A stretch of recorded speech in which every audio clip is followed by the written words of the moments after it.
नमस्कार, मेरा नाम बलवंत सिंह है और मैं आप सभी लोगों का स्वागत करता हूं आपके अपने YouTube चैनल पाठशाला पर बाजी में।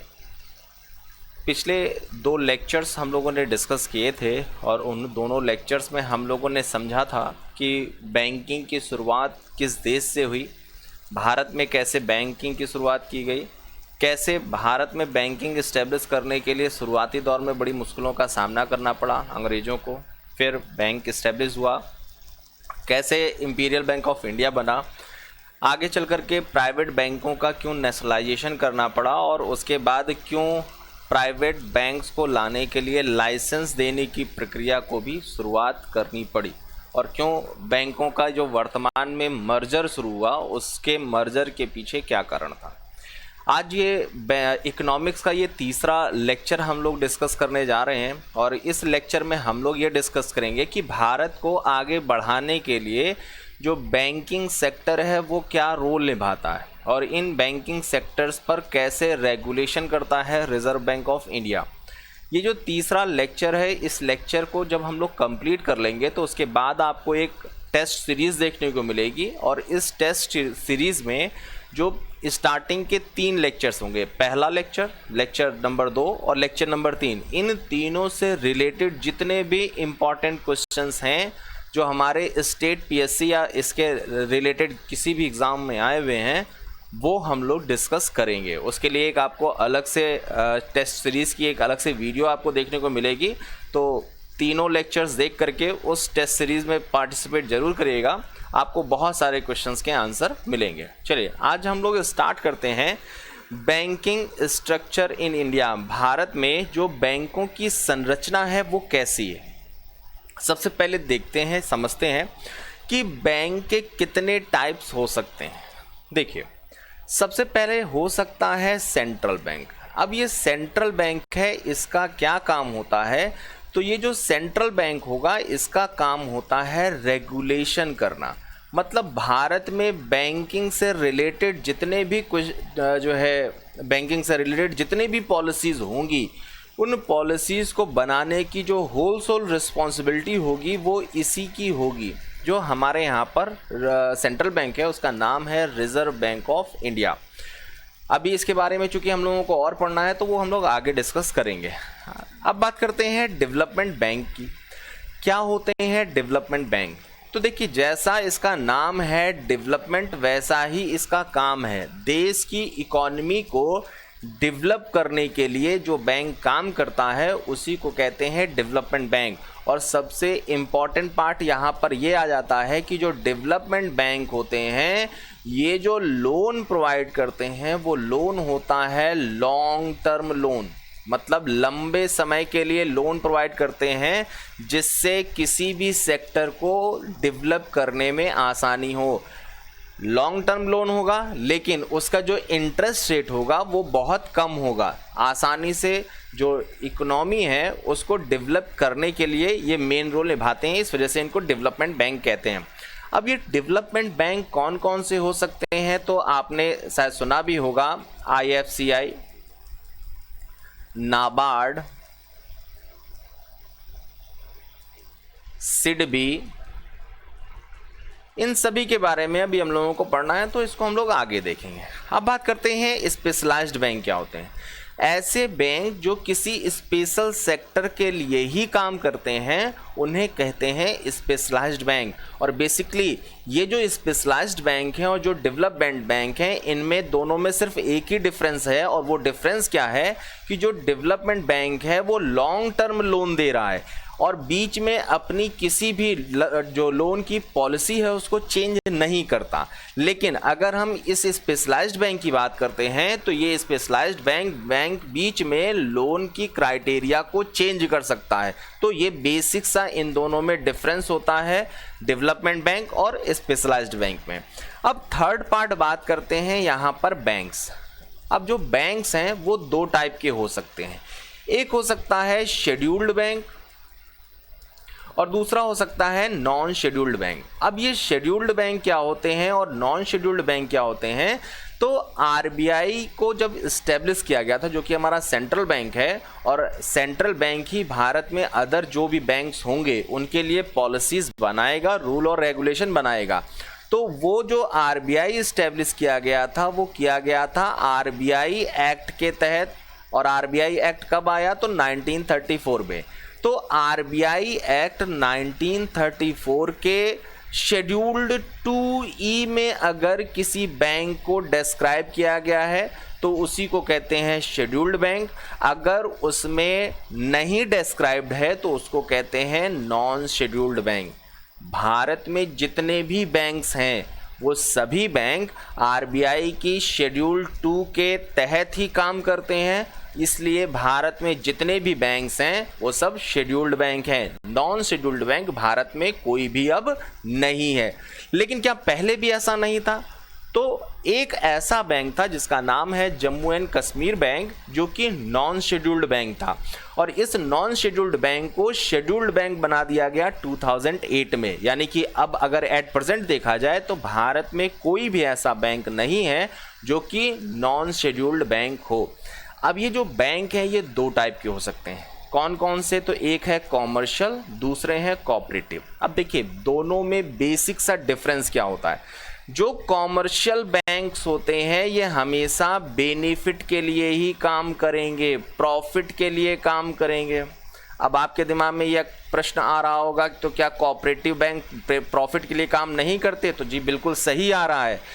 जो कोऑपरेटिव बैंक्स इस्टेब्लिश किए जाते हैं इनका मेन ऑब्जेक्टिव जो है वो प्रॉफिट गेन करना नहीं होता, ये ध्यान रखिएगा। इस वजह से बैंक को दो कैटेगरी में डिफाइन कर दिया गया, एक कॉमर्शियल बैंक, दूसरा था कोऑपरेटिव बैंक। एक और बैंक आप डिस्कस करेंगे आगे चल करके, वो है रीजनल रूरल बैंक। और रीजनल रूरल जो बैंक को इस्टेब्लिश किया गया था उसका भी उद्देश्य प्रॉफिट गेन करना नहीं था। यानी कि कोऑपरेटिव बैंक और आरआरबीज जो थे उनका जो मेन उद्देश्य होता है वो नो प्रॉफिट और नो लॉस, मतलब बिजनेस करेंगे, उससे जो प्रॉफिट होगा उस प्रॉफिट का वो यूज जो है वो सोशल वेलफेयर में ही करते चले जाएंगे। लेकिन आरआरबी में एक चेंज कर दिया गया और वो चेंज करने की वजह से अब आरआरबीज भी कॉमर्शियल बैंक की कैटेगरी में आती हैं। लेकिन कोऑपरेटिव बैंक्स अभी भी बैंक की कैटेगरी कॉमर्शियल बैंक की कैटेगरी में नहीं आती। अभी हम लोग फर्दर जब इसको डिस्कस करेंगे तो बहुत सारे कॉन्सेप्ट और भी आपके क्लियर हो जाएंगे। ये जो कॉमर्शियल बैंक है ये क्या होते हैं?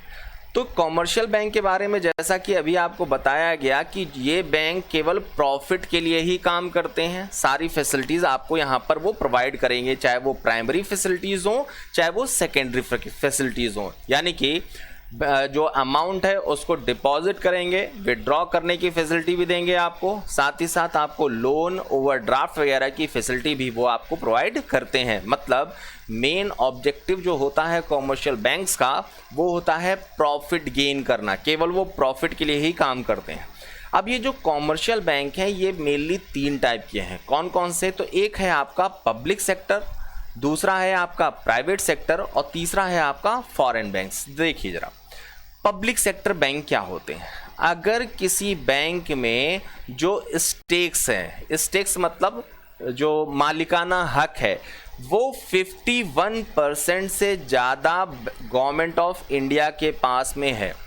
फिर से समझिएगा, अगर कोई बैंक जिसमें जो मालिकाना हक है यानी कि जो स्टेक्स हैं वो अगर गवर्नमेंट ऑफ इंडिया के पास 51% से ज़्यादा है, यानी कि 51% या उससे ज़्यादा हैं, तो उस बैंक को कहा जाता है पब्लिक सेक्टर बैंक। अब एक क्वेश्चन यहाँ पर अराइज होता है कि ये पब्लिक क्यों कहा जा रहा है, क्यों नहीं इसको गवर्नमेंट सेक्टर बैंक कहते? तो उसका भी आंसर आपको यहीं पर दिया जाता है। देखिए जो गवर्नमेंट है उसके पास में खुद का कोई भी अमाउंट नहीं होता। ये गवर्नमेंट क्या करती है? तो वो टैक्स लगाती है, और ये टैक्स किसके ऊपर लगता है? तो वो पब्लिक के ऊपर लगता है। और जब ये पब्लिक के ऊपर टैक्स लगता है तो उसी से कलेक्शन हुआ किसको? गवर्नमेंट ऑफ इंडिया को या स्टेट गवर्नमेंट को। हम यहाँ पे केवल गवर्नमेंट ऑफ इंडिया की बात कर रहे हैं।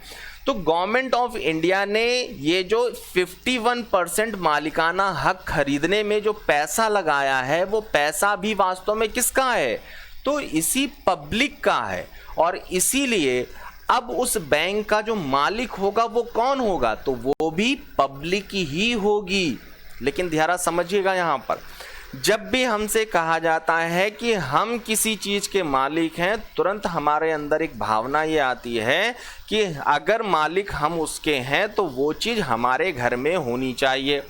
अगर हमारे घर में होनी चाहिए तो फिर बैंकिंग का सिस्टम तो बैंक नहीं कर पाएगी, क्योंकि बैंक में एसी भी लगा हुआ है, कूलर भी लगा हुआ है, पैसे भी रखे हुए हैं। मन में तुरंत फीलिंग आ रही है ये पैसा भी मेरा है, एसी भी मेरा है, कुर्सी भी मेरी है, तो वो बैंक में क्या कर रही है, क्यों नहीं वो मेरे घर में होती। जहाँ ये फीलिंग आएगी आप उस बैंक को फिर यूज़ नहीं कर पाएंगे। इसीलिए मालिक तो पब्लिक ही है। क्यों मालिक है, क्योंकि पैसा भी पब्लिक का है। लेकिन वो जो बैंक है वो पब्लिक सेक्टर बैंक है, लेकिन गवर्नमेंट ऑफ इंडिया के अंडरटेकिंग होगी। जैसे किसी भी बैंक के अगर देखेंगे जो पब्लिक सेक्टर बैंक होगा उसमें लिखा रहेगा, नीचे की तरफ देखेंगे undertaking of government of India, Bharat सरकार के अधीन होगी ये बैंक। मतलब वो बैंक के मालिक तो भारत की जनता है, लेकिन वो जनता उस बैंक के किसी भी इक्विपमेंट को अपने घर नहीं ले जा सकती। अगर वो बैंक की सर्विसेज को यूज़ करेगी, उस यूज़ करने के अगेंस्ट में उसे चार्ज जो किया जाएगा वो उसे पे करना पड़ेगा। फिलहाल पब्लिक सेक्टर बैंक का केवल इतना सा समझ लीजिए कि अगर मालिकाना हक 50% से ज़्यादा यानी कि 51% जो है अगर गवर्नमेंट के पास है तो वो कंपनी जो है वो पब्लिक सेक्टर कंपनी होगी। जस्ट यहाँ पर अगर देखते हैं प्राइवेट सेक्टर में, तो अगर किसी बैंक में 51% जो शेयर्स हैं वो प्राइवेट सेक्टर के पास हैं, प्राइवेट सेक्टर यानी कि गवर्नमेंट के पास नहीं है, तो उसका अब मालिकाना हक कौन है, तो वो प्राइवेट है। और अगर वो प्राइवेट उसका मालिक है तो वो बैंक कैसी होगी, तो वो प्राइवेट सेक्टर बैंक कहलाएगी। अब बात करते हैं यहाँ पर फॉरेन बैंक्स की। जरा समझिएगा, ये प्राइवेट बैंक का जो हेडक्वार्टर होगा वो भारत में ही होगा, इंडिया में ही होगा, और इसका मालिक भी कौन होगा, वो इंडियन ही होगा। लेकिन मान लीजिए कोई ऐसा बैंक है जिसका हेडक्वार्टर भारत से बाहर है और वो बैंक भी भारत में आकर के अपना ऑफिस खोल रही है, बैंकिंग की सर्विसेज यहाँ पर दे रही है, तो ऐसी बैंक्स को कहा जाता है फॉरेन बैंक्स। समझिएगा, हेडक्वार्टर कहाँ होगा, तो फॉरेन यानी कि विदेश में होगा। यहाँ पर एक छोटा सा और आपको स्टेप बताते हैं। आपने सुना होगा 2008 में सब प्राइम क्राइसिस की शुरुआत हुई थी अमेरिका से। एक मंदी का दौर था जो कि अमेरिका से शुरू हुआ, उसे सब प्राइम क्राइसिस कहते हैं। और उस मंदी का दौर जो अमेरिका से शुरू हुआ उसकी चपेट में पूरा विश्व धीरे धीरे आने लगा, भारत उसमें अछूता नहीं था। और इसी वजह से 2008 में ये निर्णय लिया गया कि भारत में जो फॉरेन बैंक्स होंगे उन फॉरेन बैंक्स का जो हेडक्वार्टर है वो अब विदेश में ना हो करके वो इंडिया में बनाना पड़ेगा। अब आप खुद जरा सोच के देखिए, अगर वो अपना हेडक्वार्टर विदेश से भारत में शिफ्ट कर देगा तो शायद उसको बहुत बड़ा लॉस हो सकता है। इसलिए एक नया क्राइटेरिया यहाँ पर क्या जोड़ा गया कि भारत में अब जितनी भी फॉरेन बैंक्स हैं वो अपनी पेरेंट कंपनी, मतलब जो ओरिजिनल बैंक होगी उसका एक सब्सिडरी के रूप में उसे इस्टेब्लिश करना पड़ेगा और उस सब्सिडरी का हेडक्वार्टर भारत में बनाना पड़ेगा। बहुत से ऐसे एग्जाम्पल आपको मिल जाएंगे। HSBC, American express bank, headquarter इसका कहाँ था, अमेरिका था, लेकिन 2008 के बाद अब इसका हेडक्वार्टर कहाँ बनाना पड़ेगा, यानी कि एक सब्सिडरी के रूप में भारत में इस्टेब्लिश करना पड़ेगा और उसका जो मेन ऑफिस बनेगा वो भारत में ही बनाना पड़ेगा। ऐसा 2008 के सब प्राइम क्राइसिस के बाद में प्रावधान किया गया। चलिए आगे हम लोग डिस्कस करते हैं इसको और भी डिटेल्ड में। अब एक एक करके सभी बैंक्स को हम लोग डिस्कस करेंगे। सबसे पहले हम बात करते हैं डेवलपमेंट बैंक्स की। ये डेवलपमेंट बैंक्स क्या होते हैं, स्टार्टिंग में ही हम लोगों ने डिस्कस किया। लॉन्ग टर्म जो है आपको लोन प्रोवाइड करते हैं, और ये जो लोन लॉन्ग टर्म प्रोवाइड किया जाएगा उसके अगेंस्ट में जो इंटरेस्ट होगा वो बहुत ही मिनिमम होगा, क्योंकि इनका मेन ऑब्जेक्टिव होता है देश की अर्थव्यवस्था को विकसित करना, डेवलप करना इनका मेन ऑब्जेक्टिव होता है। अब बात करते हैं ये डेवलपमेंट बैंक्स जो होते हैं, चूंकि वो पूरे भारत में काम करते हैं, इसी वजह से इनको कहा जाता है AIFI, all India financial institution. क्योंकि ये पूरे भारत में काम करते हैं, इस वजह से इनको ये नाम दिया गया। सबसे पहला जो डेवलपमेंट बैंक इस्टेब्लिश किया गया उसका नाम है IFCI, फुल फॉर्म हुआ industrial finance corporation of India.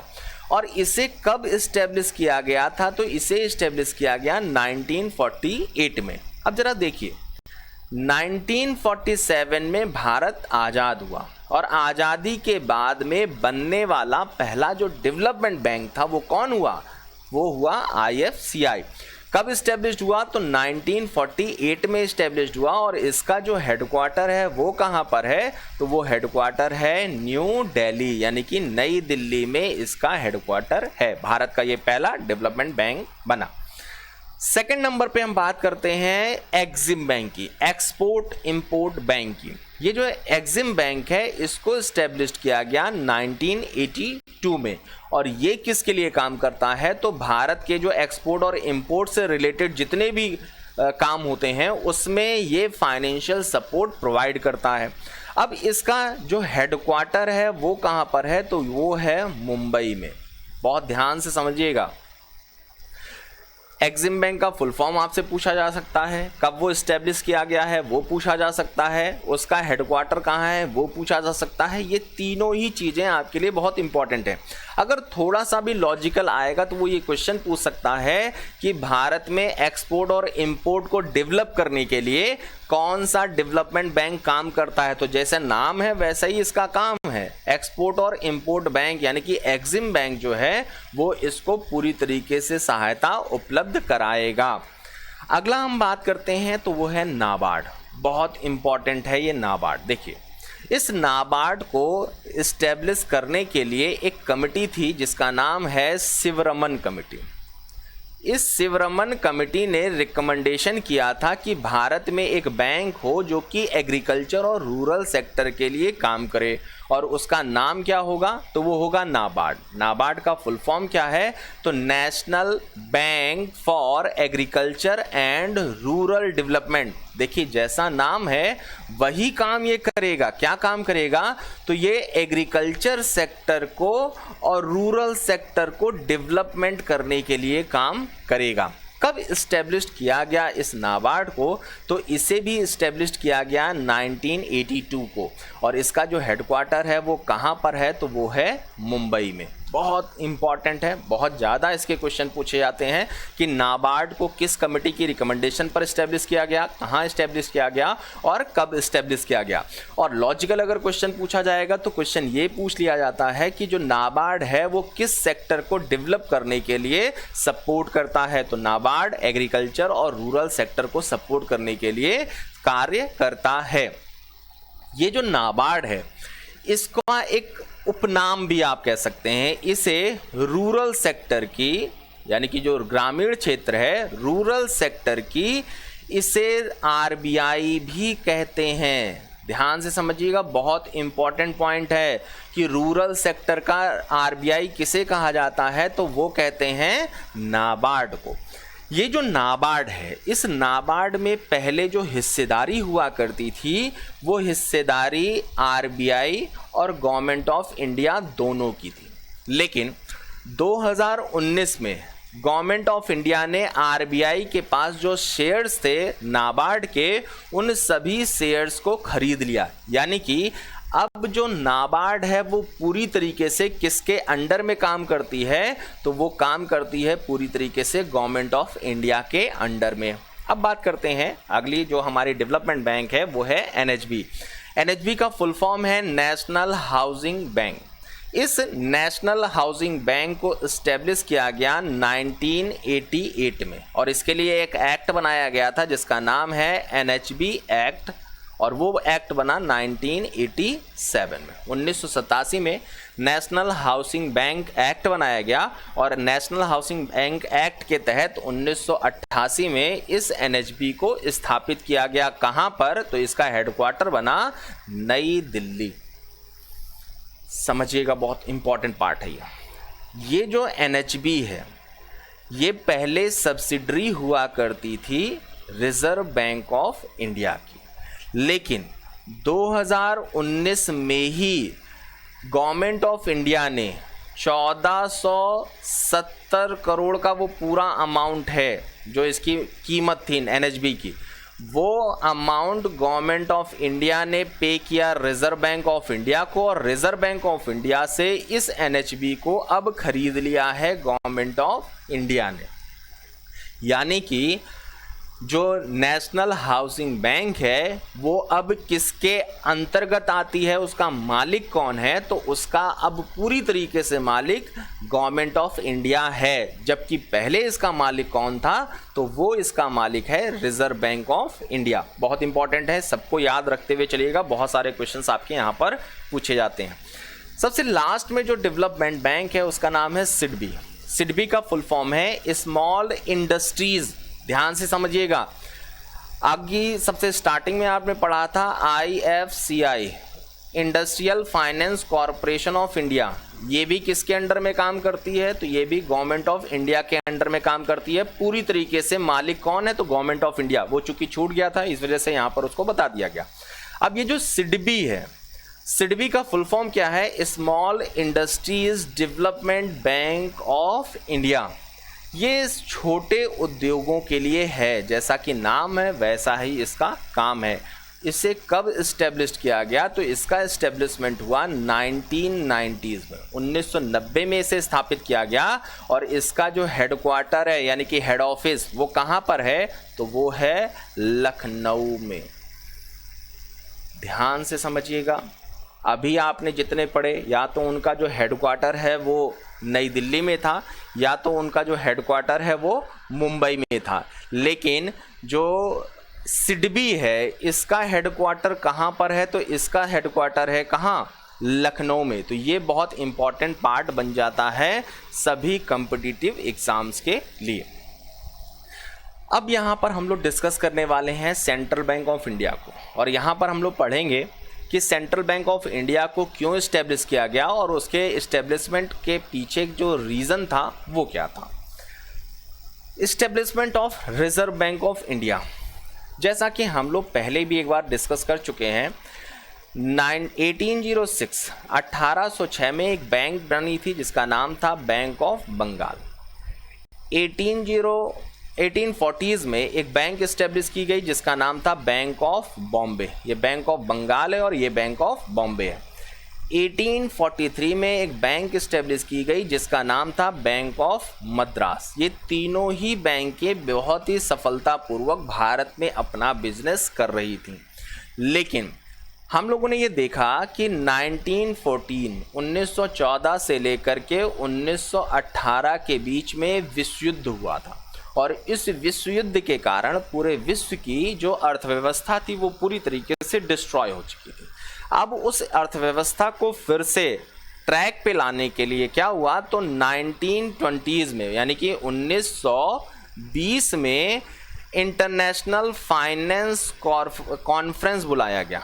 International finance conference बुलाया गया, बेल्जियम की कैपिटल है ब्रुसेल्स, वहाँ पर। और वहीं पर ये डिसीजन दिया गया जितने भी कंट्री मेंबर्स थे कि उन्हें अपने यहाँ पर एक सेंट्रल बैंक को इस्टेब्लिश करना पड़ेगा। और इसी सेंट्रल बैंक के लिए ही भारत में चूंकि अंग्रेज़ थे और इसी वजह से अंग्रेज़ों ने यहाँ पर सेंट्रल बैंक तो इस्टेब्लिश नहीं किया, इन्हीं तीनों बैंकों को मर्ज कर दिया था 1921 में और एक बैंक इस्टेब्लिश किया जिसका नाम था इंपीरियल बैंक ऑफ इंडिया। और यही इंपीरियल बैंक ऑफ इंडिया 1 जुलाई 1955 को बन गया स्टेट बैंक ऑफ इंडिया यानी कि SBI बन गया था। ये जो इंपीरियल बैंक ऑफ इंडिया था ये इंपीरियल बैंक इंडिया काम कर रहा था एज अ सेंट्रल बैंक, लेकिन ये सेंट्रल बैंक नहीं था। सेंट्रल बैंक जो होता है वो हमेशा कंट्री के डेवलपमेंट में ही पॉलिसीज़ को फ्रेम करेगा, लेकिन यहाँ पर चूंकि अंग्रेज़ थे और अंग्रेज को देश का डेवलपमेंट नहीं चाहिए था, उन्हें डेवलपमेंट चाहिए था अपना, और इसी वजह से वो सेंट्रल बैंक नहीं बनाना चाहते थे। लेकिन बनाना तो पड़ता क्योंकि अंतर्राष्ट्रीय स्तर पर उनके ऊपर एक दबाव है, और इसी वजह से उन्होंने इन 3 बड़े बैंकों को मर्ज करके एक बैंक बना दिया और उस बैंक का नाम रखा इंपीरियल बैंक ऑफ इंडिया। और ये बैंक कैसा था, तो एज अ सेंट्रल बैंक काम करता, लेकिन चूंकि ये देश के डेवलपमेंट में काम नहीं कर रहा था, पॉलिसी नहीं बना रहा था, और इसी वजह से देश की जो अर्थव्यवस्था थी वो लगातार बिगड़ती चली जा रही थी। इस अर्थव्यवस्था को फिर से कैसे सही किया जाए, उसके लिए एक कमीशन बनाया गया 1926 में, और उस कमीशन का नाम है हिल्टन यंग कमीशन।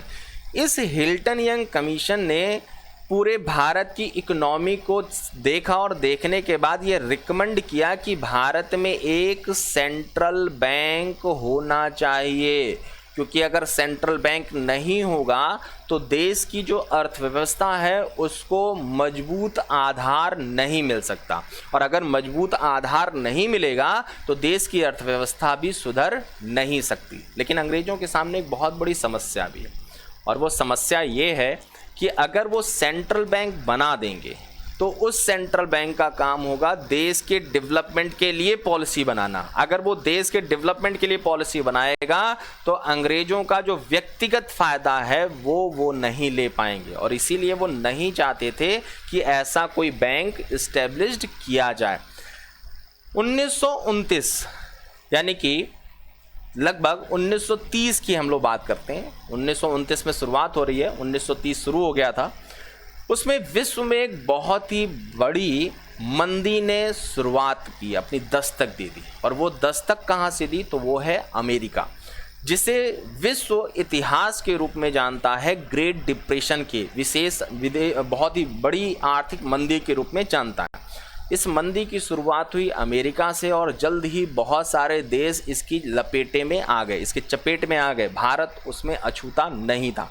कहते हैं ये मंदी जो है 1930 से लेकर के 40 तक, लगभग 10 वर्षों तक पूरे विश्व पर प्रभावी रही। चूँकि भारत इससे अछूता नहीं था, अर्थव्यवस्था पहले ही डामाडोल हो चुकी थी और समस्याएं बढ़ती जा रही थीं, और इस वजह से अंग्रेज़ों के सामने फिर से बहुत बड़ी चुनौती खड़ी थी। और इस चुनौती से निपटने के लिए उन्होंने एक कमेटी बनाई जिसका नाम है बैंकिंग कमेटी 1930 में। इस कमेटी ने भी ये रिकमेंड किया कि अगर भारत की अर्थव्यवस्था को सुधारना है तो हिल्टन यंग कमीशन ने जो रिकमेंडेशन की है उस रिकमेंडेशन को मानना है। हिल्टन यंग कमीशन ने रिकमेंडेशन किसकी की थी, तो सेंट्रल बैंक की। तो इसका मतलब भारत में एक सेंट्रल बैंक को इस्टेब्लिश करना पड़ेगा। अंग्रेज़ों के ना चाहते हुए भी भारत में अब सेंट्रल बैंक को इस्टेब्लिश किया गया, और इस्टेब्लिशमेंट कब हुआ, तो वो 1934 में, और उसका नाम है reserve bank of India act के तहत। आरबीआई इस्टेब्लिश्ड होना है, सेंट्रल बैंक इस्टेब्लिश्ड होना है, और उस सेंट्रल बैंक को इस्टेब्लिश करने के लिए सबसे पहले एक एक्ट बनाना पड़ेगा, और उसी एक्ट का नाम है reserve bank of India act. ये जो reserve bank of India act बनाया गया वो 1934 में बनाया गया। इसी एक्ट के तहत 1 अप्रैल 1935 को जो इसका आरबीआई का इस्टेब्लिशमेंट हुआ, यानी कि जो इसका हेडक्वार्टर बनाया गया वो बना कलकत्ता में उसका हेडक्वार्टर बनाया गया। लेकिन 1937 में जो हेडक्वार्टर अभी तक कलकत्ता था उस हेडक्वार्टर को शिफ्ट कर दिया गया मुंबई। तो इसका मतलब आज के समय में अगर क्वेश्चन पूछा जाए कि रिजर्व बैंक ऑफ इंडिया का हेडक्वार्टर कहाँ पर है तो वो है मुंबई, लेकिन ऐसा पहले नहीं था। पहले इसका हेडक्वार्टर जो था वो कलकत्ता में था, जिसे 1937 में कलकत्ता से मुंबई को शिफ्ट किया गया। जो हमारा रिजर्व बैंक ऑफ इंडिया है, इस रिजर्व बैंक ऑफ इंडिया ने सेंट्रल बैंक ऑफ बर्मा, जिसे अब हम लोग म्यांमार के नाम से जानते हैं, और सेंट्रल बैंक ऑफ पाकिस्तान। क्योंकि पाकिस्तान भारत से ही अलग हुआ था, तो शुरुआती दौर में जो रिजर्व बैंक ऑफ इंडिया था उसने इन दोनों देशों के लिए सेंट्रल बैंक के रूप में काम किया है, जो कि बहुत इम्पॉर्टेंट एक रोल था उस समय। कहते हैं कि जब रिजर्व बैंक ऑफ इंडिया का इस्टेब्लिशमेंट हुआ था तो ये आरबीआई जो थी वो एक प्राइवेट बैंक के रूप में ही इस्टेब्लिश की गई, प्राइवेट बैंक। और इस प्राइवेट बैंक का जो उस समय पूंजी थी, यानी कि जो कैपिटल था, वो था मात्र 5 करोड़ रुपए। 5 करोड़ रुपए की पूंजी के साथ में इस रिजर्व बैंक ऑफ इंडिया को स्थापित किया गया। और इस पूंजी के लिए जो शेयर्स अलॉट किए गए थे वो 100 रुपए का एक शेयर था, और इस तरह से टोटल जो शेयर्स इशू हुए वो थे 5 लाख। यानी कि 5 लाख शेयर्स को इशू किया गया था। एक शेयर्स को खरीदने की कीमत जो थी वो 100 रुपये थी। इस तरह से टोटल जो कैपिटल निकल के आई वो रिजर्व बैंक ऑफ इंडिया की वो थी 5 करोड़। और ये रिजर्व बैंक ऑफ इंडिया चूँकि एज आ प्राइवेट बैंक इस्टेब्लिश्ड हुआ। क्यों प्राइवेट बैंक के रूप में इस्टेब्लिश्ड हुआ? क्योंकि अंग्रेज़ थे, और अंग्रेज़ सरकारी नहीं है, वो भी एक कंपनी है, प्राइवेट कंपनी है। और उसी प्राइवेट कंपनी ने यहाँ पर एक सेंट्रल बैंक को इस्टेब्लिश्ड किया था। लेकिन जब 1949 में, यानी कि 1947 में जब भारत हमारा आज़ाद हो गया, तो आज़ादी के बाद यही जो रिजर्व बैंक ऑफ इंडिया था, इसी रिजर्व बैंक ऑफ इंडिया को गवर्नमेंट ऑफ इंडिया ने खरीद लिया। रिजर्व बैंक ऑफ इंडिया चूंकि एक प्राइवेट बैंक था, उसी प्राइवेट बैंक को गवर्नमेंट ऑफ इंडिया ने खरीद लिया। और खरीदने के बाद 1 जनवरी 1949 को उसे भारत का बैंक घोषित कर दिया। और वो भारत का कैसा बैंक होगा? तो सरकारी। मालिक कौन होगा? तो पब्लिक। तो भारत की ये पब्लिक सेक्टर में आ गई, यानी कि इसका पूरी तरीके से ऑनर कौन बन गया? Government of India. और इस तरह से भारत में जो पहला नेशनलाइजेशन हुआ सेंट्रल बैंक के रूप में, तो वो नेशनलाइजेशन किया गया आरबीआई का। यानी कि आरबीआई का नेशनलाइजेशन कब किया गया? तो 1 जनवरी 1949 को प्राइवेट बैंक से उसे सरकारी बैंक बना दिया गया, मतलब पब्लिक सेक्टर की बैंक बना दिया गया। अब मालिक कौन बन गई? उसकी पब्लिक सरकार बन गई। 1949 में ही 1949 में जब सरकार ने, गवर्नमेंट ऑफ इंडिया ने इसे खरीद लिया, तो खरीदने के बाद में रिजर्व बैंक ऑफ इंडिया को बहुत सारी पावर्स देने के लिए एक एक्ट बनाया गवर्नमेंट ऑफ इंडिया ने, और उस एक्ट का नाम था banking regulation act. Banking regulation act बनाया गया 1949 में, और इसी एक्ट के तहत रिजर्व बैंक ऑफ इंडिया को बहुत सारी पावर्स जो है वो गवर्नमेंट ऑफ इंडिया ने दे दी। कौन कौन सी पावर्स दी हैं उसको हम लोग यहाँ पर देखते हैं। सबसे पहले हम लोग बात करते हैं आरबीआई एक्ट की। आरबीआई एक्ट में कौन कौन सी पावर मिली थी? सबसे पहले तो देखिए आरबीआई एक्ट बनाया कब गया था? तो 1934 में अंग्रेजों के द्वारा बनाया गया था। और इस एक्ट के तहत ही जो रिजर्व बैंक ऑफ इंडिया है उसको ये पावर मिली कि जो बैंक्स यहाँ पर होंगी उनसे सीआरआर को मेंटेन करवाया जाए। सीआरआर यानी कि कैश रिजर्व रेशियो, और इसको आप लोग पढ़ेंगे जब आगे हम लोग मॉनेटरी पॉलिसी का डिस्कशन करेंगे तब। ये जो बैंकिंग रेगुलेशन एक्ट आया था ये आया है 1949 में, और इस एक्ट के तहत ये पावर दे दी गई रिजर्व बैंक ऑफ इंडिया को, जो गवर्नमेंट ऑफ इंडिया ने दी थी। ये आरबीआर एक्ट जो बनाया था उससे रिजर्व बैंक ऑफ इंडिया को जो पावर मिली, उस पावर में अगर कोई भी नई बैंक इस्टेब्लिश्ड होगी, उस नई बैंक के लिए लाइसेंस कौन देगा? तो वो government reserve bank of India देगी। दूसरा, अगर कोई एग्जिस्टिंग बैंक है और वो न्यू ब्रांच इस्टेब्लिश करना चाहती है, तो वो न्यू ब्रांच की भी परमिशन कौन देगा? तो वो रिजर्व बैंक ऑफ इंडिया देगी। किस एक्ट के तहत ये पावर उसको मिली है? तो उससे ये पावर मिली है बैंकिंग रेगुलेशन एक्ट के तहत। तीसरा यहाँ पर अगर पार्ट देखा जाए तो बैंकें मेंटेन करती हैं एसएलआर, और इस एसएलआर को भी मेंटेन करवाने के लिए जो पॉलिसी बनाएगा, वो पॉलिसी बनाने की अधिकार किसने दिया, पावर किसने दी? तो वो भी मिली है बैंकिंग रेगुलेशन एक्ट के तहत रिजर्व बैंक ऑफ इंडिया की। अब रिजर्व बैंक ऑफ इंडिया अगर चाहे तो इन सब चीज़ों को ना मानने पर पेनाल्टी वगैरह भी इम्पोज कर सकती है। जितनी भी rules policies reserve bank of India बनाएगी वो सारे रूल्स और पॉलिसीज जो हैं वो बैंक्स के ऊपर इम्प्लीमेंट होंगे। और ये इम्प्लीमेंटेशन की जो पावर मिल रही है वो कहाँ से मिली, तो बैंकिंग रेगुलेशन एक्ट के तहत ही रिजर्व बैंक ऑफ इंडिया को मिली हुई है। रिजर्व बैंक ऑफ इंडिया काम क्या करता है, तो सबसे पहला काम है, अगर भारत सरकार को पैसे की कभी ज़रूरत होती है तो वो पैसे की ज़रूरत government of India reserve bank of India से लेके करती है। बिल्कुल वैसे ही जैसे हमें और आपको जब पैसे की ज़रूरत होती है तो हम लोग बैंक से जा कर के लोन या इस तरह की चीज़ों को ले करके पूरा करते हैं। इसका मतलब हमारे लिए जैसे बैंक है वैसे ही गवर्नमेंट ऑफ इंडिया के लिए बैंक कौन है, तो वो है रिजर्व बैंक ऑफ इंडिया। और इसी वजह से रिजर्व बैंक ऑफ इंडिया को बैंकर्स जो है ऑफ गवर्नमेंट ऑफ इंडिया कहते हैं, गवर्नमेंट ऑफ इंडिया का बैंक कहते हैं।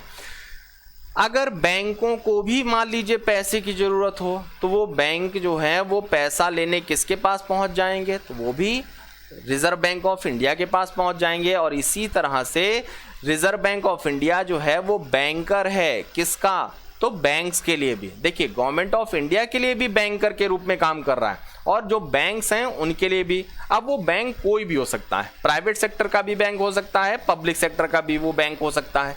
तीसरा यहाँ पर इसका जो मेन रोल है वो है रेगुलेशन। रेगुलेशन यानी कि जो पॉलिसीज है बैंकों को रेगुलेट करने की, वो पॉलिसी भी कौन बनाएगा, तो वो पॉलिसी भी बनाता है reserve bank of India. Currency issue करने की भी जो जिम्मेदारी है वो किसको मिली हुई है, तो वो करेंसी इशू करने की जो रिस्पॉन्सिबिलिटी है वो भी रिजर्व बैंक ऑफ इंडिया को मिली है। फॉरेन करेंसी को रेगुलेट करना, इन्फ्लेशन को कंट्रोल करना, डेवलपमेंट रिलेटेड जो पॉलिसीज़ हैं उनको बनाना, और मॉनेटरी पॉलिसी जो है ये भी बनाती है रिजर्व बैंक ऑफ इंडिया। यानी कि रिजर्व बैंक ऑफ इंडिया के इतने सारे फंक्शंस हैं जिसे वो इम्पोज करती है, इंट्रोड्यूस करती है, इम्प्लीमेंट करती है, फॉर्मेशन भी उसका करती है। ये सारी चीज़ें रिजर्व बैंक ऑफ इंडिया के क्राइटेरिया को सेटिस्फाई करती हैं।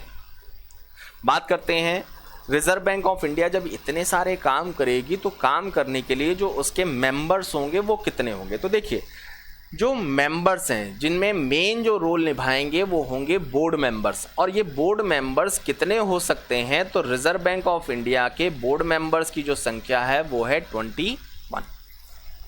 21 बोर्ड मेंबर्स होते हैं रिजर्व बैंक ऑफ इंडिया के। कौन कौन से इसमें शामिल होंगे, तो सबसे पहले एक होगा गवर्नर, और ये जो गवर्नर होगा यही अध्यक्ष भी होता है। मतलब मेन जो पर्सन है, अकाउंटेबिलिटी जिसकी बनती है रिजर्व बैंक ऑफ इंडिया की, वो है गवर्नर की।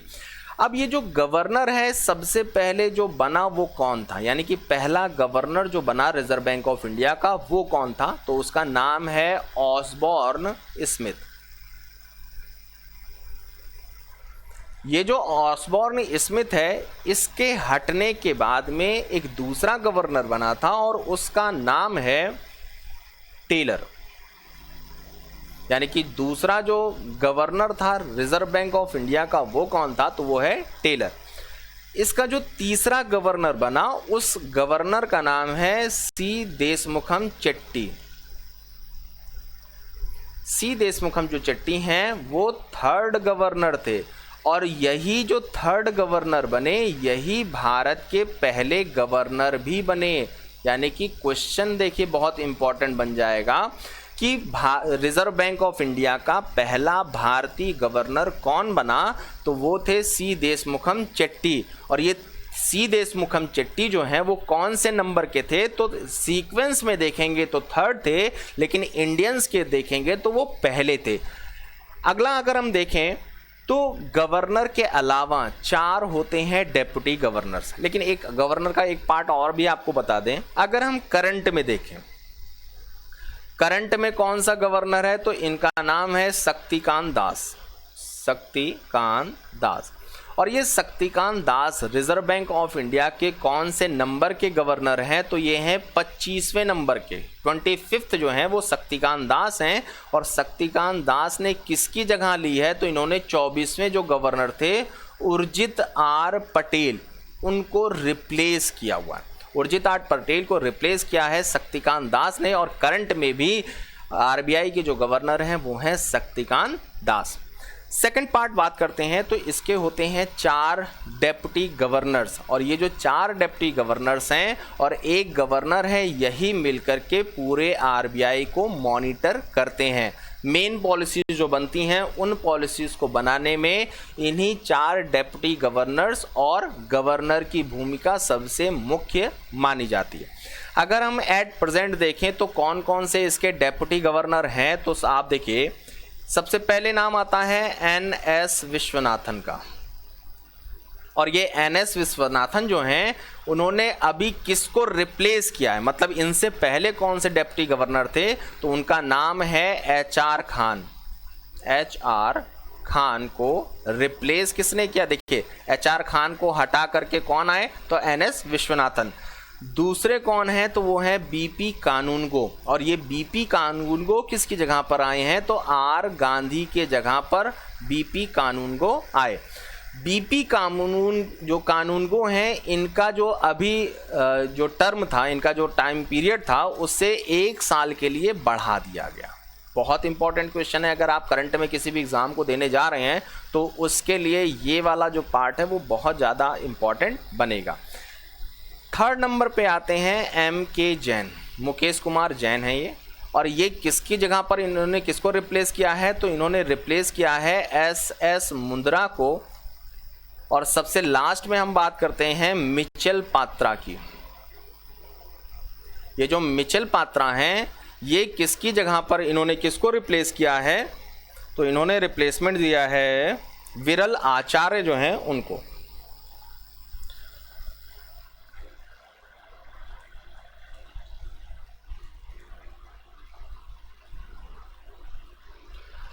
देखिए अभी आपने रिसेंटली एक डिस्प्यूट सुना होगा, और वो डिस्प्यूट किसी और का नहीं था, वो डिस्प्यूट है उर्जित पटेल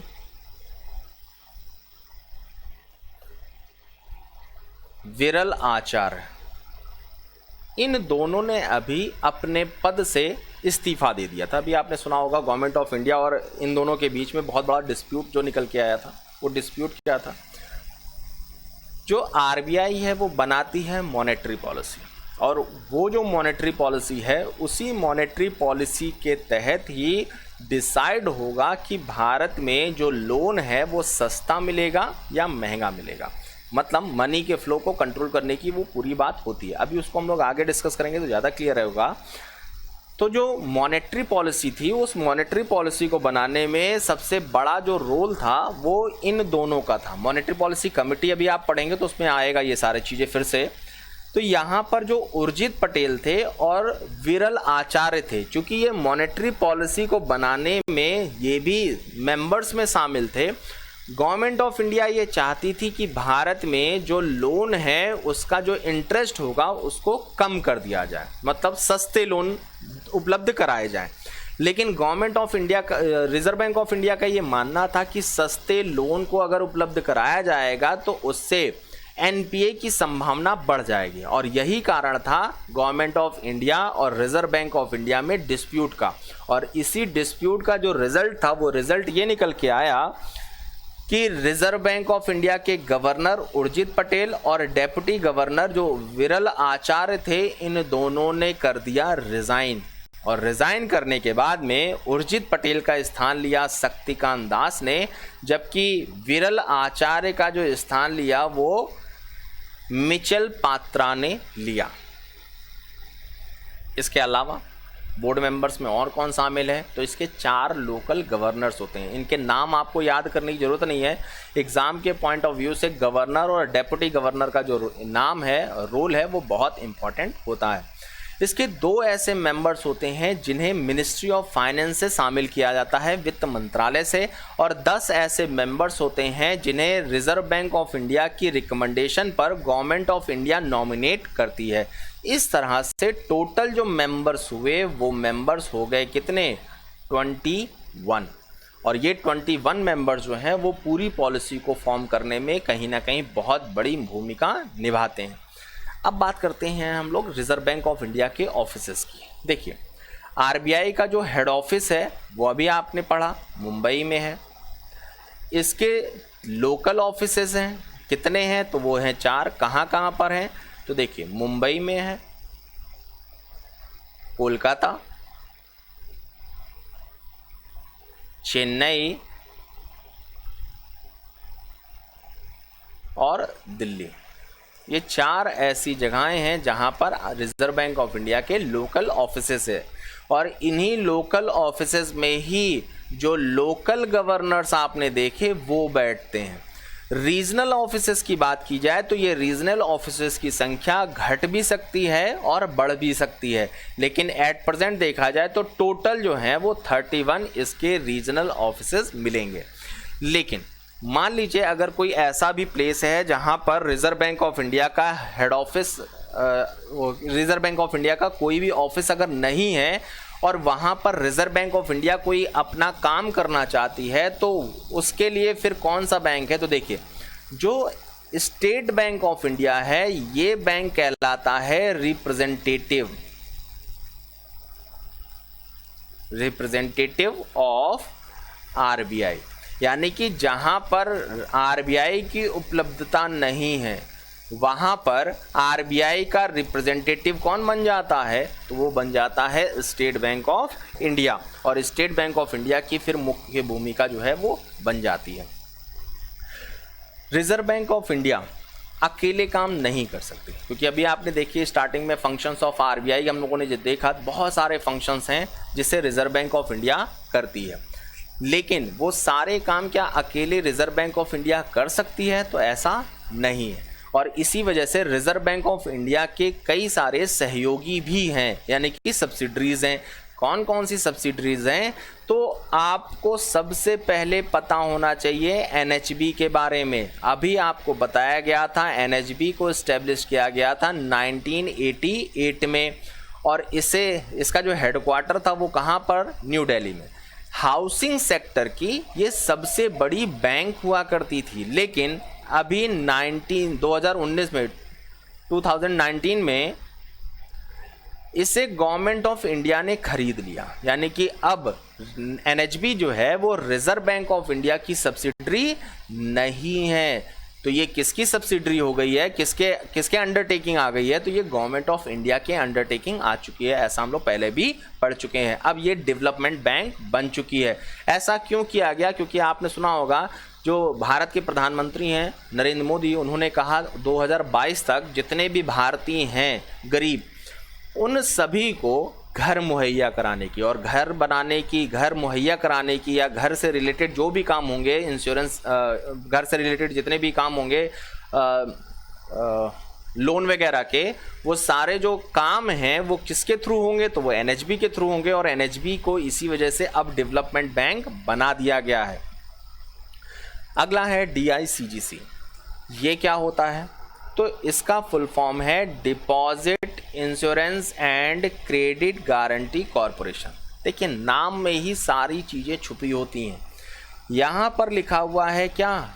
डिपॉजिट, यानी कि जो पैसा कस्टमर बैंक में डिपॉजिट करेगा उसी की बात यहाँ पर की जा रही है, और उसी डिपॉजिट पर क्या प्रोवाइड करना है? तो वो इंश्योरेंस प्रोवाइड करना है। अब ज़रा देखिए, डिपॉजिट को ही समझ लेते हैं। हम अगर बैंक में डिपॉजिट करते हैं तो किसी ना किसी अकाउंट में ही हम डिपॉजिट करेंगे। अब अकाउंट की अगर हम बात करें तो अकाउंट होते हैं 2 टाइप के। कौन कौन से अकाउंट होते हैं? एक होता है अकाउंट डिमांड लायबिलिटी का, और एक होता है टाइम लायबिलिटी का। अब ये अकाउंट कैसे होते हैं वो ज़रा समझ लीजिएगा। अगर बैंक में आपने अकाउंट खोला और उस अकाउंट में आपने पैसे जमा किए हैं, तो पैसे आप अगर जमा किए हैं तो कौन सा ऐसा अकाउंट है जिसमें आपने बैंक से डिमांड किया कि मेरा पैसा वापस दो, और बैंक उसे दे देता है?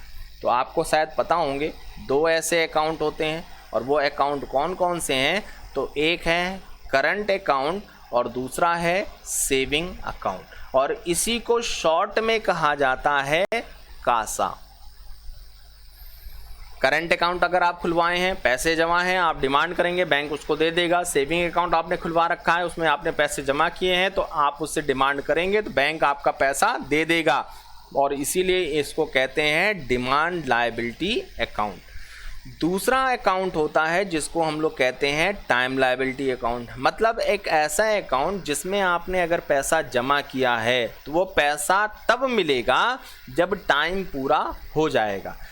जैसे एक है आपका रेकरिंग अकाउंट और दूसरा है आपका फिक्स डिपॉजिट अकाउंट, और इसको अगर हम शॉर्ट में देखते हैं तो इसको कहा जाता है राफा। राफा नहीं है कि थप्पड़ मार देंगे, राफा का मतलब है रेकरिंग अकाउंट और फिक्स डिपॉजिट अकाउंट। इन अकाउंट्स में अगर आपने पैसा जमा किया है तो उसे समय से पहले आप निकाल नहीं सकते।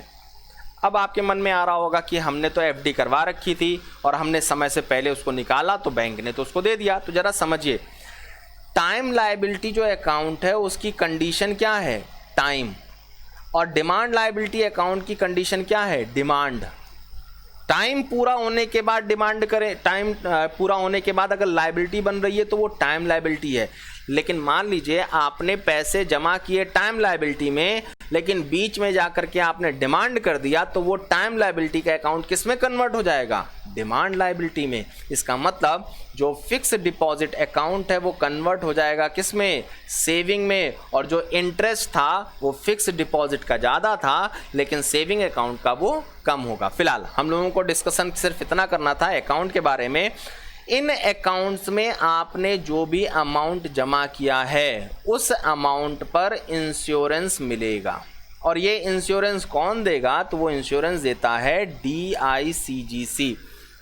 अब ये जो DICGC जो इंश्योरेंस देता है, इंश्योरेंस आप कोई भी लीजिए, चाहे हेल्थ इंश्योरेंस हो चाहे वो कोई भी इंश्योरेंस हो, तो उसके लिए आपको पे करना पड़ता है प्रीमियम।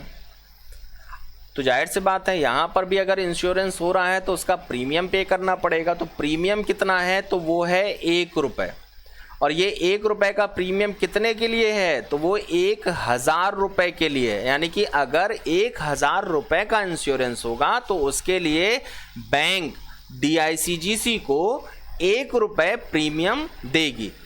अगर हम क्लेम अमाउंट देखें, यानी कि अगर मान लीजिए कोई बैंक बंद हो जाता है या कोई भी ऐसी घटना घट जाती है बैंक के साथ में और बैंक पूरी तरीके से ख़त्म हो गया, तो उस कंडीशन में जो भी कस्टमर्स हैं उनका पैसा अगर जमा है तो वो कितना पैसा बैंक से वापस ले सकते हैं, कितना क्लेम कर सकते हैं। तो बहुत ध्यान से समझिएगा, ये अमाउंट पहले था 1 लाख रुपए पहले, लेकिन बीच में आपने देखा होगा महाराष्ट्र में एक कोऑपरेटिव बैंक में बहुत बड़ी जो है धांधली निकल के आई और वो कोऑपरेटिव जो बैंक था वो बंद होने की कगार पे पहुंच गया। दूसरा एक बहुत बड़ी घटना निकल के आई कोटक महिंद्रा बैंक की, यस बैंक की।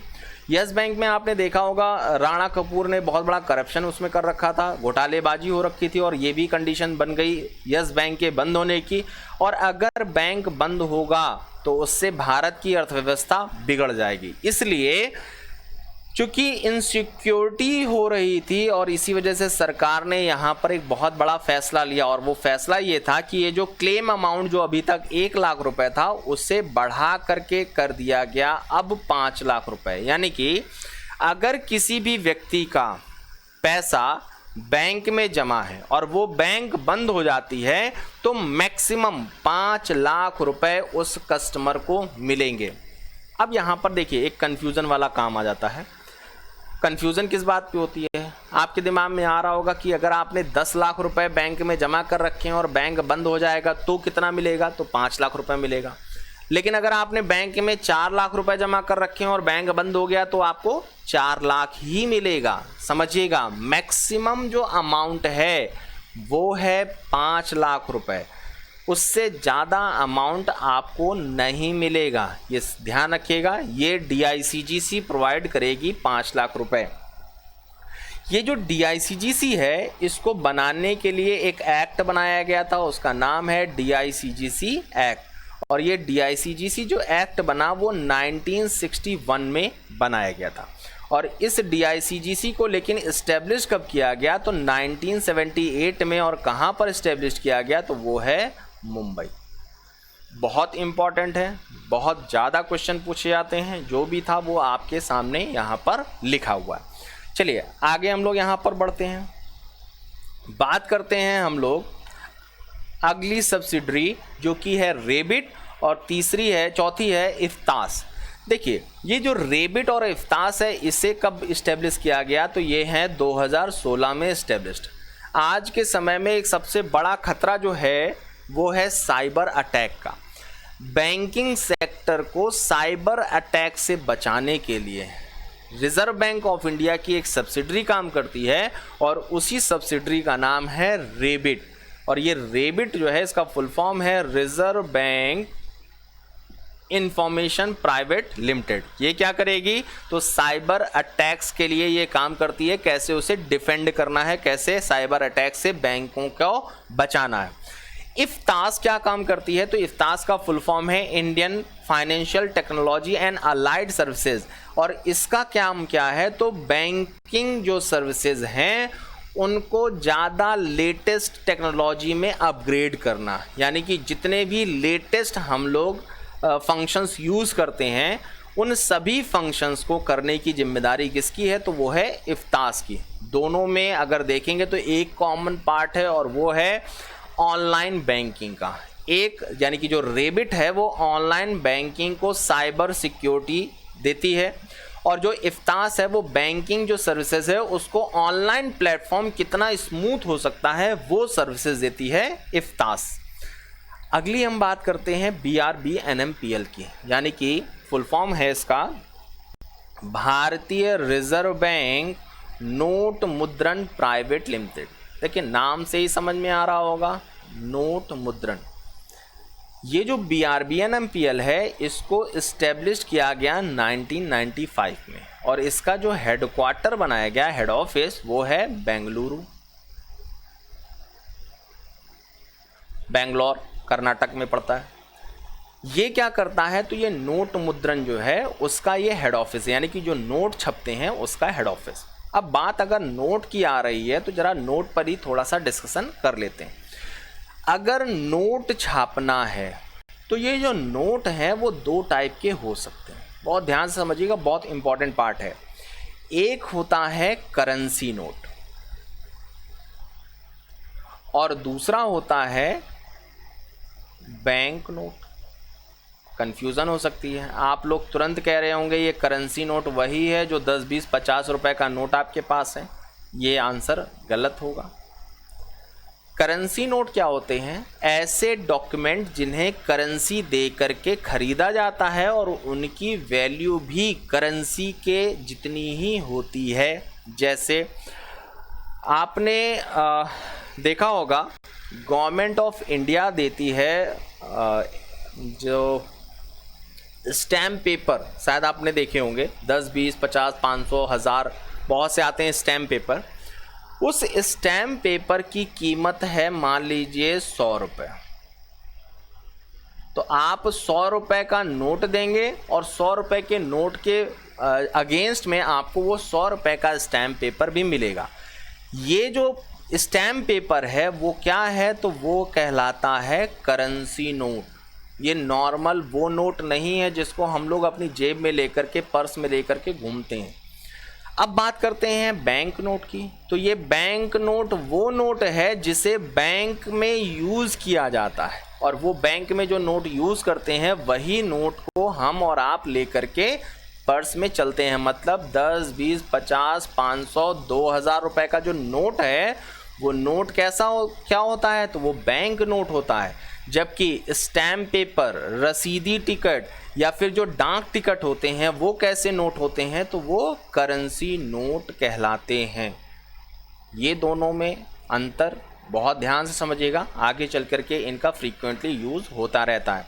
अब चूंकि बात हम लोग करते हैं यहाँ पर नोट मुद्रण की चल रही है, BRBNMPL की। BRBNMPL मतलब रिजर्व बैंक ऑफ इंडिया जो है वो नोट मुद्रण कर रही है। अब ये नोट कौन से हैं, तो देखिए यहाँ पर भी लिखा हुआ है बैंक नोट। अगर बैंक नोट को रिजर्व बैंक ऑफ इंडिया छापती है तो उसको छापने के लिए क्या चाहिए होता है? तो देखिए कुछ क्या रेशियो रखना पड़ता है, तो उसका आंसर होगा हाँ।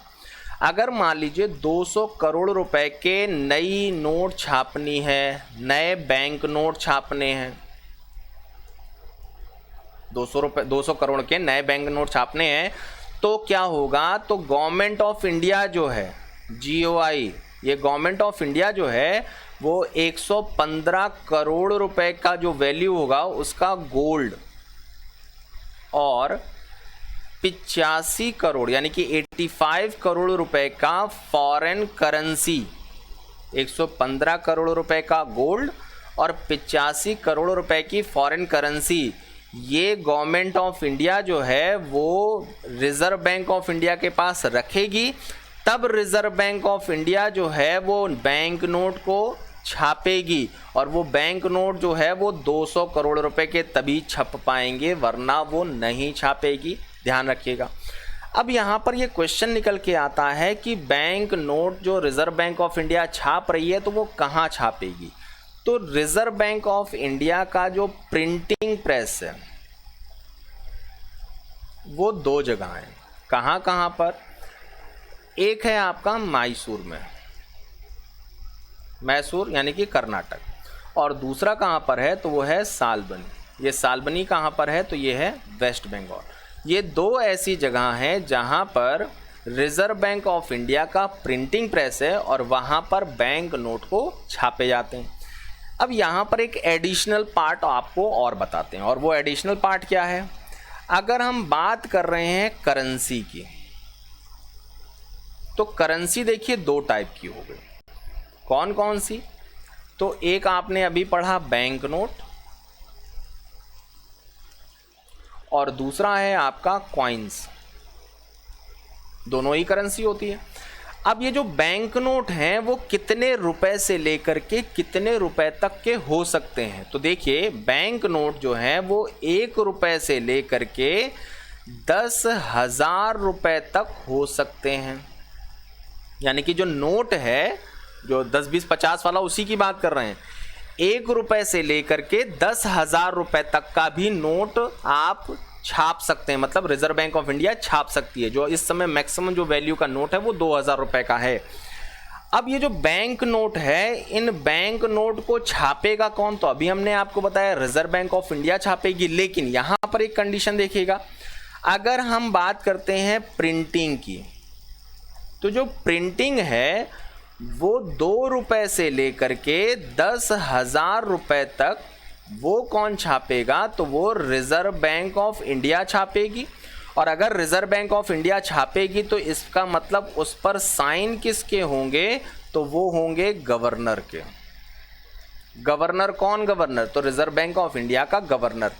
तो इसका मतलब अब एक तो नोट बच गई, और वो नोट कौन सी बच गई? तो वो है 1 रुपए वाली नोट।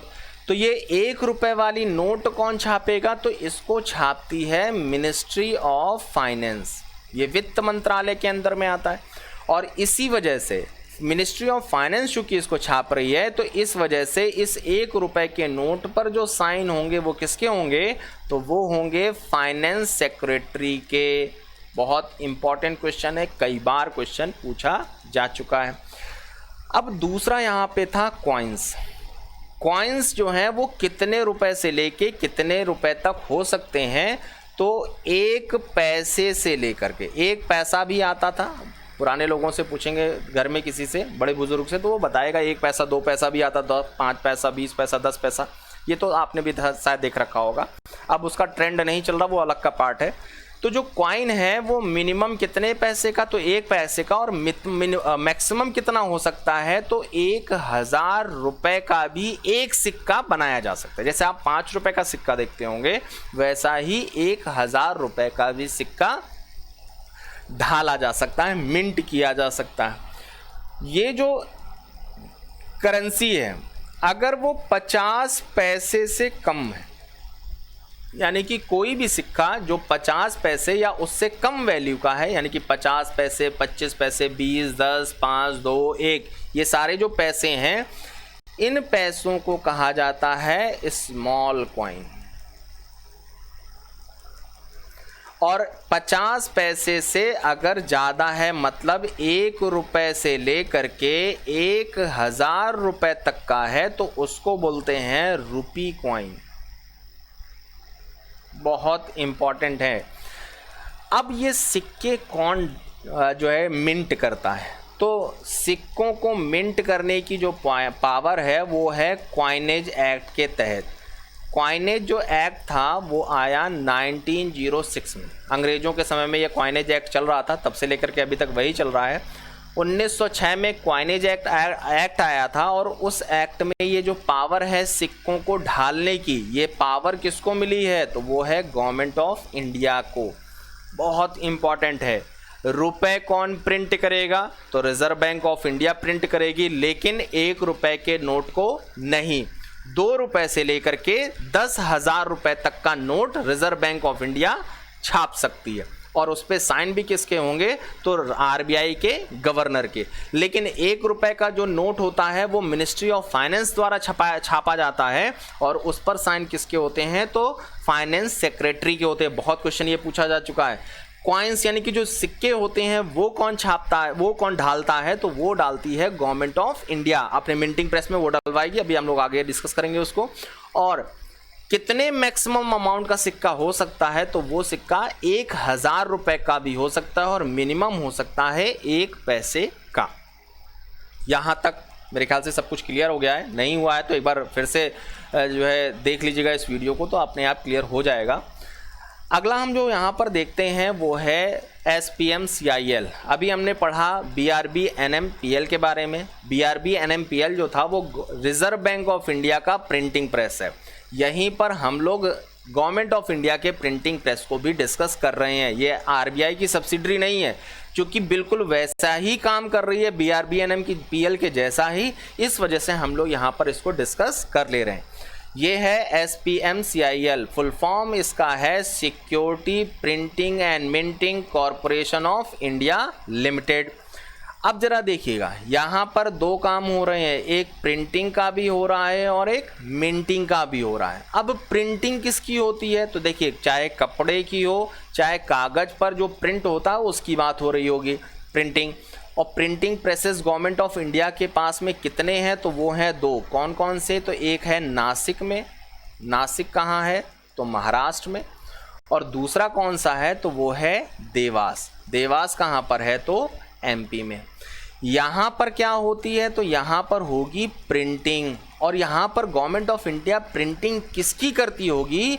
तो करेंसी नोट की। अब ये करेंसी नोट क्या होते हैं वो हम लोग पिछले वाले में ही पढ़ चुके हैं। पिछले वाला जो स्लाइड था उसी में हम लोगों ने डिस्कस किया था बैंक नोट और करेंसी नोट के बारे में। तो करेंसी नोट जो हैं उसकी प्रिंटिंग कहाँ होगी? तो नासिक और देवास में होगी। कौन करेगा? तो ये करवाएगी गवर्नमेंट ऑफ इंडिया। और ये SPM-CIL को कब इस्टेब्लिश किया गया? तो 2006 में इस्टेब्लिश किया गया। और इसका जो हेड ऑफिस है वो कहाँ है? तो वो है न्यू दिल्ली में।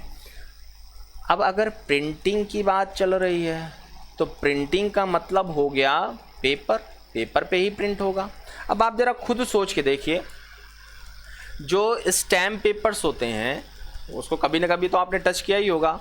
रसीदी टिकट जो होते हैं, डाक टिकट जो होते हैं, क्या ये सभी टिकट किसी साधारण पेपर पर प्रिंट किए जाते हैं? तो शायद आपका आंसर होगा नहीं।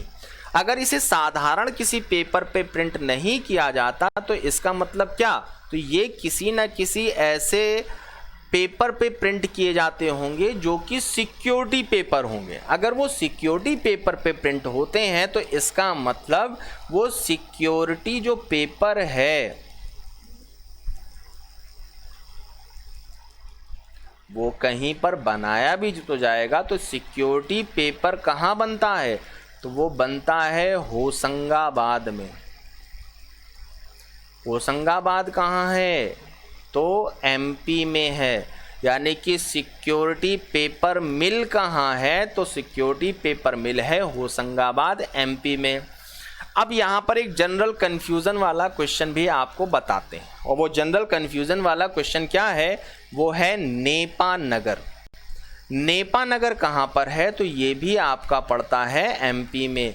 और ये नेपा नगर भी पेपर के लिए ही फेमस है, और इसी वजह से आपके लिए ये कन्फ्यूज़न कहीं ना कहीं क्रिएट कर देता है। तो ध्यान रखिएगा, नेपा नगर जो है वो अखबारी जो कागज़ होते हैं, अखबारी कागज़ इन द सेंस जो आप नोटबुक वगैरह रफ पेपर जो आप लोग यूज़ करते हैं, उस रफ पेपर्स को कहाँ पे बनाया जाता है, तो वो बनाया जाता है नेपा नगर में।